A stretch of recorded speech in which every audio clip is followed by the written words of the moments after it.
السلام علیکم، صبح بخیر. Welcome to our YouTube channel Haidri goat and dairy form.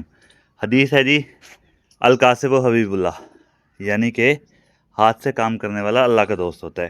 اور اوپر سے بکریاں رکھنا سنت ہے. دو کام ہو گئے، اور دونوں ہی نیکی کے کام تو کرنا یہ ہے. اور الطہارۃ شطر الایمان، یعنی کہ صفائی ایمان کا نصف حصہ ہے. تو کرنا یہ ہے جی، بکریوں میں گرمیاں آ چکی ہیں، صفائی کا خاص خیال کرنا. یہ دیکھ لیں، نہیں ملازموں کا ٹائم ہے خود کریں، جیسے کہ میں ابھی خود کر کے ہٹاؤں. تو صفائی کا خاص خیال رکھیں گے، بکریاں بیمار نہیں ہوں گی، اور جانور آپ کے صحت مند رہیں گے. جب بیماری کی طرف نہیں جائیں گے، ایکسٹرنل پیراسائٹس جن میں چچڑ وغیرہ آتے ہیں، ان کو چھپنے کی جگہ نہیں ملے گی یہاں پہ.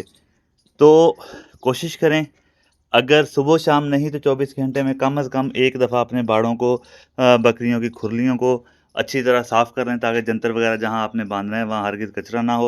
اور اگر آپ نے پنکھے لگا رکھے ہیں جہاں پہ بکریاں رہتی ہیں تو اگر نہیں لگائے ہیں تو پنکھے لازمی لگا لیں. اپنا بہت سارا خیال رکھیے گا، ساتھ میں اپنے جانوروں کا. اللہ نگہبان.